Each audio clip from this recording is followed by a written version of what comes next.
Bernstein took a huge chance with this program. He played a complete work for his audience, which was rare. He even congratulates them at the end for their attentiveness. Of course, he does discuss each movement before playing it.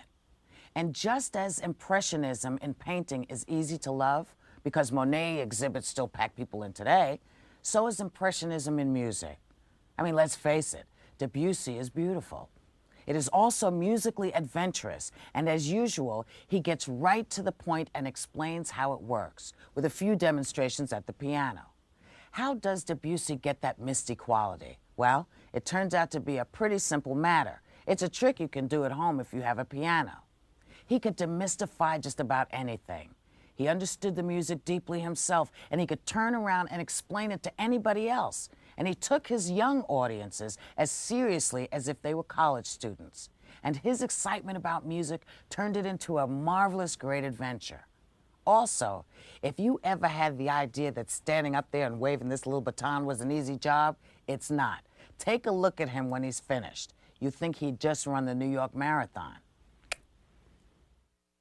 Now, I'm not going to try to explain to you just what those special chords are made of, because that would be too complicated, but I would like to explain to you one very special way that Debussy gets these rich, blurry colors in his harmonies, and that's a trick known as bitonality. Now, there's a big word you can trot out to amaze your friends sometimes.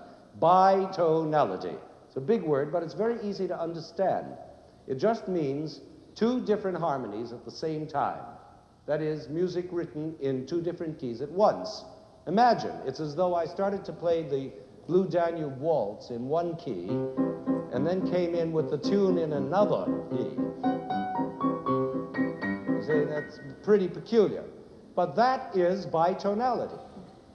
But when Debussy uses it, it comes out not peculiar at all, but rich and blurry and impressionistic, as it does in this marvelous piece of his.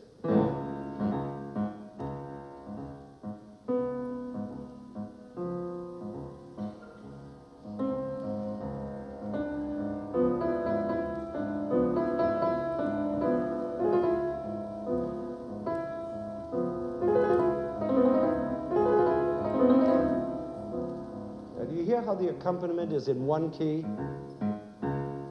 one very definite key, and then the tune is in another key. But both together, the two keys make a strange, beautiful, impressionistic sound, sort of dark and passionate.